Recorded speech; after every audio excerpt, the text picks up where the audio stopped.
tanggal 10 Mei ke atas, tidak ada yang di bawah tanggal 10, gitu ya. Oke, Bapak Ibu, ini dikasih mati dulu supaya tidak mengganggu.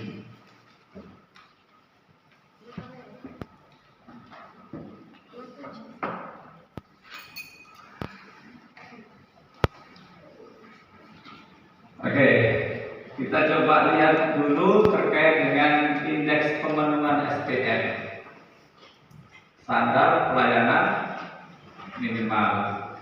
Kenapa harus SPM? Karena SPM itu adalah ukuran keberhasilan kinerja pendidikan di kabupaten kota. Pemenuhan SPM ini ukurannya adalah saya ambil dari rapor pendidikan. Alhamdulillah kita progresnya naik. Kalau tahun 2023 lalu kita posisinya di sana belum tuntas. Capaian SPM kita 53,61 Donggala posisinya. Kalau diurutkan dari atas ke 2, 3, 4, 5, 6, 7, 8 ke 8. 2024 posisi kita naik ke urutan 5 dengan kategori tuntas muda 64,86. Itu diukur berdasarkan indikator apa saja? Ya, 7 indikator itu: kemampuan literasi, kemampuan numerasi, karakter, iklim keamanan, iklim kebinekaan, iklim inklusivitas, terus kemudian angka partisipasi sekolah. Angka partisipasi sekolah. Temuan saya ternyata untuk SMP masih banyak anak-anak yang BO. Jadi dropouts itu masih banyak. Nanti datanya saya tunjukkan. Tapi ada yang BO, kemudian terdata lagi dia masuk lagi di sekolah lain. Itu juga cukup besar.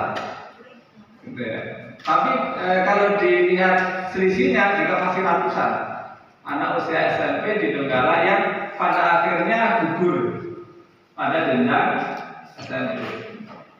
Ya, selalu kita mengingatkan bahwa hasil itu baik dan tidaknya kita yang menentukan. Jadi ya saya selalu lanjutkan begini. Ya, terima kasih saya sampaikan.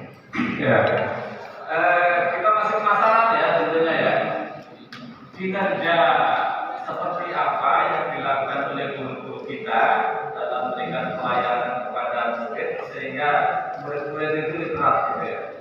Kemampuan akses informasi, menemukan informasi, kemampuan menelaah informasi, kemampuan menganalisis informasi, kemampuan untuk melakukan cross check, mencari hubungan satu informasi dengan informasi yang lain, kemampuan mengambil kesimpulan, itu bagus. Itu boleh lebih spesifik lagi Bapak ceritakan. Mungkin ada program-program khusus yang Bapak tanamkan di sekolah Bapak sehingga anak-anak itu literasinya bagus gitu. Ya, kira kalau itu memang siswa itu selalu dianjurkan ke perpustakaan, misalnya kalau ada waktu kosong ya ke perpustakaan untuk membaca.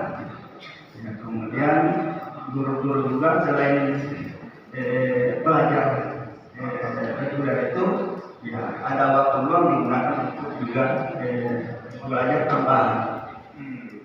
Oke. Jadi ketika ada waktu longgar, anak-anak disarankan ke perpustakaan dan tentunya dipastikan bahwa perpustakaan itu anak baca. Dan bukan sekedar baca Pak ya, tentu ada umpan baliknya.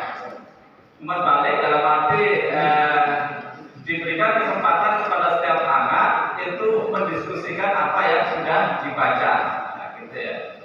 Apalagi di sini tadi juga dikatakan ada program-program yang membantu anak-anak yang lemah tadi ya.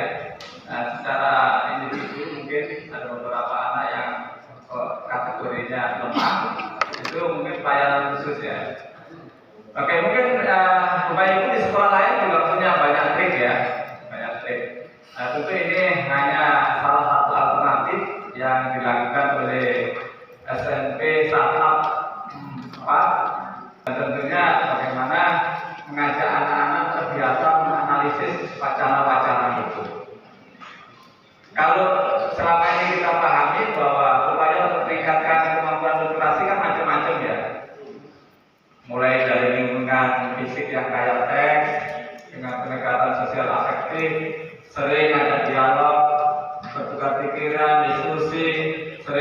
atas perintahnya